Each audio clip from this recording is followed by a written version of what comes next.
So in terms of our history, we got started end of 2021. We launched on mainnet in 2023 August.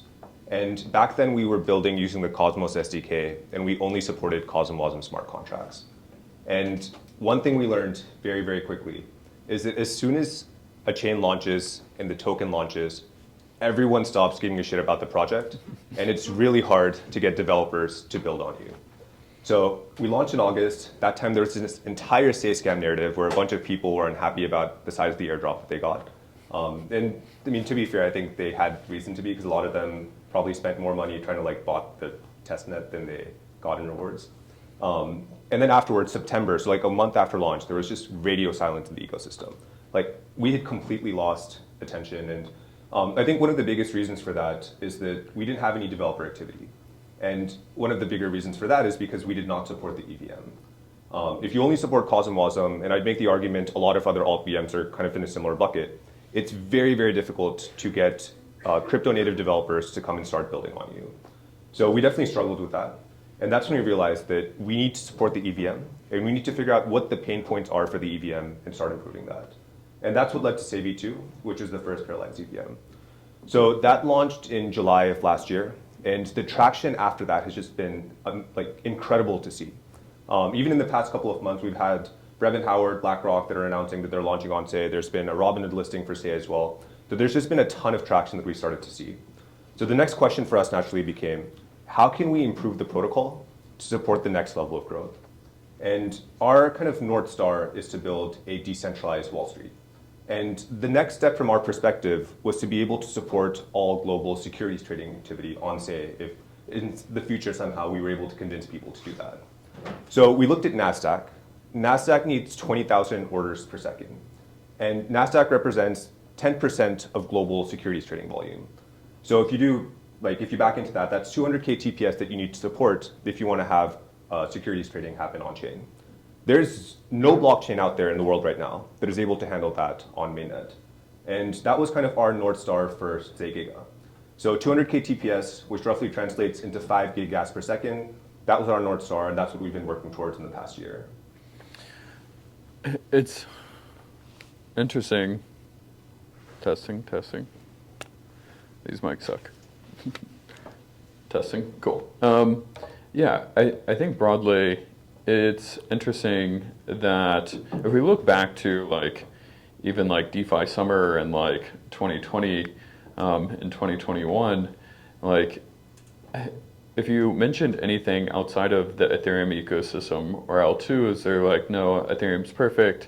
L2s are going to scale the industry, and if you try to like make Ethereum high throughput or kind of change the designs, build something on the EVM, it was very frowned upon. Why do you think like now the industry seems very much bought into kind of like high throughput? The L2s really haven't shown the level of performance that we thought that they were going to get. Yeah, so I think it all has to do with applications. Back in the day, Ethereum had all the cool, interesting applications on it back in 2020, for example. Then we started seeing Solana launching new cool things for people to do. And it was just impossible to use Ethereum. Like if you're paying $100 for a transaction to go through, you're pricing out basically the entire human population.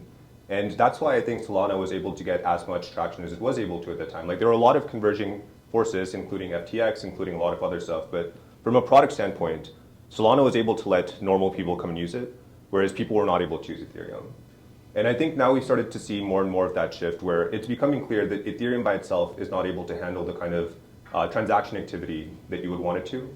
Even the rollups that are building on top of it with protodink sharding, if you're using Ethereum for data availability, the kind of throughput you're able to get is just not really competitive with what you would see with Solana or Sei or any of these other layer 1 blockchains. And it was really interesting because in the past couple of weeks, there was that entire like trend where like Ethereum folks were trying to like aggregate all the TPS of all the layer 2s and being like, oh, this is how many TPS we're getting. And even in that case, there was like Lighter that was getting 8,000 TPS and every other chain was getting like 150 or 200 TPS. So yeah, I definitely think that if you want to enable most humans to start using blockchains, you need to have much cheaper transaction fees, and Ethereum is just not able to support that. And why do you think the L2s more broadly have kind of had difficulties with scaling? I remember you and I running the math, and we're like, the math doesn't math on like the data availability side. Do you think it's just the throughput, or why aren't they like scaling these servers more? Yeah, like that is the fundamental bottleneck. I think it has to do with data availability for layer 2 blockchains. And at kind of a high level, if you're building a layer 2, you need to have all of the transactions that happened. You need to compress them and then write them to whatever the DA layer is. If you're using Ethereum for DA, there's a certain amount of blob space that you're able to make use of. And if you back into the math right now, it's around 6,000 transactions per second that if you use all of the blob space that Ethereum currently offers, you'd be able to get. So like every single layer 2 blockchain combined would be able to get around 6,000 TPS. That's basically comparable with what Sei or Solana offer right now. So I think that's kind of why each individual layer 2 is not really able to get more than 150 or 200 TPS. And that's why I don't think layer 2s in and of themselves are going to be able to scale unless they start using alt DA layers or something else. And in that case, they start just becoming like a normal layer 1 in many ways. Yeah. And the other thing that high level you mentioned is kind of this focus more on trading. It's kind of a core thesis that we've always had internally is that these blockchains are ledgers, they're kind of global databases, and really the alpha is in kind of like synchronizing that information globally and the message passing, having these high throughput communication systems. Why do you think blockchains are kind of well suited for trading, and kind of like trading is now kind of being really narrowed in on kind of these more performance systems? Yeah, so if you think about what is actually found PMF on blockchains, 100% of it has been tied to exchange of value. And it's basically tied to either trading or stable coins, and all of that just ties into transferring value between one person to another. I think the reason for that is when you have this kind of decentralized system that gives you verifiability at the expense of, in a basically more expensive way than you would be able to get in Web 2, you need to have something that is high value in order to get people to actually use it and to derive value from it. And that's why I think basically everything has been tied to finance or tied to trading or stablecoins in some way. What was your second question in terms of? I don't remember. On the trading side, I guess like why are more blockchains now focused on trading? Do you think it's just kind of more of a realization that these are just like global databases and like this is the natural use case for blockchains is focusing on trading and payment related? Or I think on the flip side, the other thing that we've kind of broadly seen is like blockchains are almost act as like a single API where once you're in the Sei ecosystem, because everybody kind of opts into that shared standard, it's much easier to coordinate people around the world for DePIN-esque type applications. Yeah, so I think trading has been one of the core focus areas since honestly 2019, 2020. But I think the reason that we're starting to see more and more talk about building the best decentralized exchange infrastructure is because layer 1s and some layer 2s now are able to scale to meet the demands of what would actually be needed in order to build a good exchange. Now, if you think about what an exchange needs, I think there's a couple of different things. One is the performance standpoint of it, and the second is the censorship resistance standpoint of it. And the reason that you haven't been able to get a truly good exchange to be built on chain that is competitive with a centralized exchange is because those two characteristics have not been met. From the performance standpoint, you need a bare amount of throughput that's supported. You also need a certain amount of upper end latency that would be acceptable for people that are trading. And the other part of it is just from the censorship resistance standpoint. Like, you need a market structure where people who are trying to trade on it cannot get their, for example, order cancellation censored. And up until now, that hasn't really been possible. And that's why I'm really excited about multiple concurrent leaders, because I think that helps you get the best of both of those. Like, you're able to get much better performance, and you also benefit from getting censorship resistance and the guarantees you would want around that. So I think you're very early and correct in identifying kind of the blockchains needing to transition from low throughput to high throughput. I still broadly kind of hear rumblings of like multi-leader, but it doesn't feel as consensus as like now high throughput blockchains are. Can you share more about multi-leader, why Sei is really focused on it, and kind of like tie that back to the trading aspect? Yeah, 100%. So when we, last year, after Sei V2 launched, we were targeting 5 gigagas, basically able to support all global securities trading volume. we looked at Sei V2 and we wanted to understand what the current bottlenecks are for improving performance to be able to support that. So we basically just like profiled every single part of the stack. And we realized that data propagation in the case of Sei V2 was the biggest bottleneck.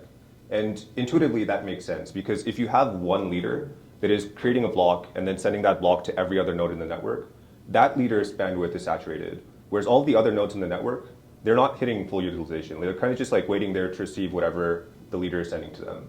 So the intuition there is that if you move from just having one leader that is submitting a block to the rest of the network, if you instead have every single validator in the network creating their own block and then sending that over the network, you're able to make much better use of the overall network bandwidth. So that was the intuition there. We recently, at the same time, ended up hiring a head of research, and he told us about this paper that he recently read called Autobahn. And the idea with Autobahn is basically what I described, of having every single leader being able to create a block. The different steps of that, I guess I'll avoid going too deep in the details there, but they do have a focus on getting attestations from people that are close to you. So if you're only able to get 1/3 of the attestations from people that are close to you, that they've seen the block, you're still able to have consensus on that. So from a transition like that, you're able to get much, much better performance. In our case, that was like the biggest thing that helped us get up to 5 gigas per second. Yesterday, I gave a presentation kind of talking about the link line rate and almost being able to use bandwidth to 100% capacity, because it really is kind of the core bottleneck in all these blockchain systems, because one transaction from me to Jay is a certain amount of bytes, and if you want to scale that, it's just represented from the physics point of view as more bytes that need to be propagated to the entire quorum. And ideally, if you have like a 1 gigabyte like fiber line, you could use that full gigabyte fiber line. But in most of these blockchains, they're heavily underutilizing the bandwidth because of these different software inefficiencies. Yeah, that's exactly right. And that kind of ties back into that single leader problem that I mentioned before. Most of these validators are just not using the bandwidth that they have at their disposal. So if you're able to transition to making better use of those resources, then you can solve like the most fundamental problem. That is the first problem you run into around data propagation. Then there's other problems you run into around storage and execution that also need to be solved in order to get better performance. But I think the most fundamental one is being able to make better use of the links you have at your disposal. So if we maybe kind of take a step back and maybe just like are picturing the end state and kind of what you envision these blockchains looking like, what are the things that we need to do to kind of make that a reality? Yeah, so if you think about building a decentralized Wall Street, you need to have exchanges that can be built completely on-chain. And up until now, I'd make the argument that there's always been trade-offs that all these on-chain exchanges have had to run into. For example, if you look at Serum from the OG days of Solana, Serum, I think, was a very interesting case study in terms of the fact that you can build something that's an order book-based exchange on-chain, but there are a lot of like quirks to it. For example, like you needed to submit multiple transactions, and I guess the Serum team was the one that was doing this of like turning the crank to be able to actually process the orders. Like stuff like that isn't really what should need to happen. So if you look at the end state that you'd ideally want to get to from an exchange standpoint, you'd want to have a minimum amount of throughput. In terms of latency, you'd want it to be as low as possible, which is why like with a decentralized system, it's actually quite difficult to get that. For example, if you're offering like 200, 300 millisecond latency, a lot of people that are market makers would complain about that. So you actually want it to be significantly lower than that, which is one of the issues that building entirely on-chain introduces. And then the other part of that is with a single leader architecture, you have these block producers that basically decide all the contents of a block. So if you're trying to cancel your order, for example, and I'm the block producer, I could just say, wait a minute, if Logan's order is sitting there, it's stale now, and I could just include a transaction to pick it off, why would I not do that? Because that's just economically better for me. So until you're able to solve those kinds of problems, it becomes very difficult to actually have a fully on-chain exchange get built. The really interesting thing about multiple concurrent leaders is that censorship resistance problem implicitly gets solved over there.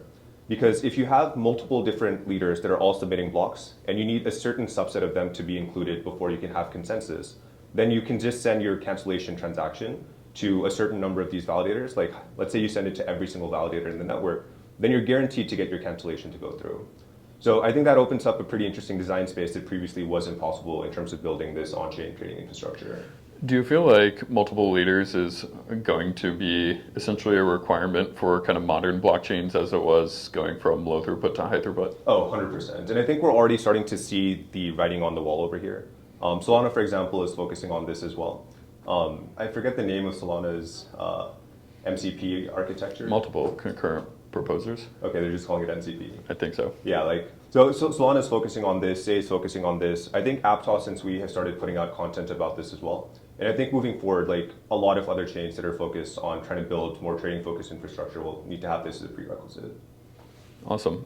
Maybe last question. I think Hyperliquid more broadly kind of got a lot of people by surprise just by kind of not doing the traditional blockchain stuff. They kind of removed priority fees. They kind of did quasi first come first serve. They're a more permission network. But it was really built, I would say, a great product. And then they've been able to kind of do buybacks and burns. I think the most interesting thing to me has really been focusing on more so of the product aspect and kind of removing some of these more high level, more blockchain-y-esque features. But I think the interesting thing that they really kind of pioneered was these prioritized cancels and kind of more quasi first come first serve. Have you guys really thought high level about the on-chain market structure and outside of multiple leaders from how should transactions be ordered once they actually reach a specific leader? Yeah, 100%. And so I actually would make the argument that Hyperliquid didn't introduce prioritized cancels. They were just the first one to get more excitement around it. DYDX v4, in terms of their infrastructure from back in 2023, they did have this concept of prioritized cancels from their mempool. So I think Hyperliquid was building on top of research that had already been done from that standpoint. But I do think it's going to be critically important to have prioritized cancels happen. In our case with Sei Giga, we're approaching that from enshrined application-specific sequencing. So if you're building an exchange, for example, you can define what kind of transaction should be prioritized out of all of the ones you see within a specific round of consensus.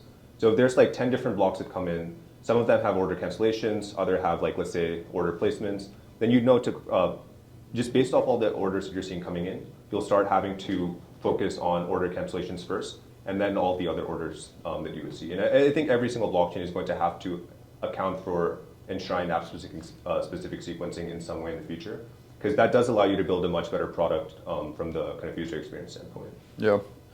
We talked all about this yesterday, but kind of order flow and order flow games and how blockchains are really now trying to target kind of non-toxic flow, kind of maybe in some sense deja vu for you, kind of coming from the Robinhood world and understanding how Robinhood kind of got to scale. But yeah, it's interesting time, and I appreciate you and always our chats because I always learn a lot and kind of how you're thinking about things, and you're really early to a lot of these kind of really core trends, and so I'm very excited about what Sei continues to do, and always excited to see what you guys are pushing on the engineering side. So thank you for coming out and sharing all your thoughts.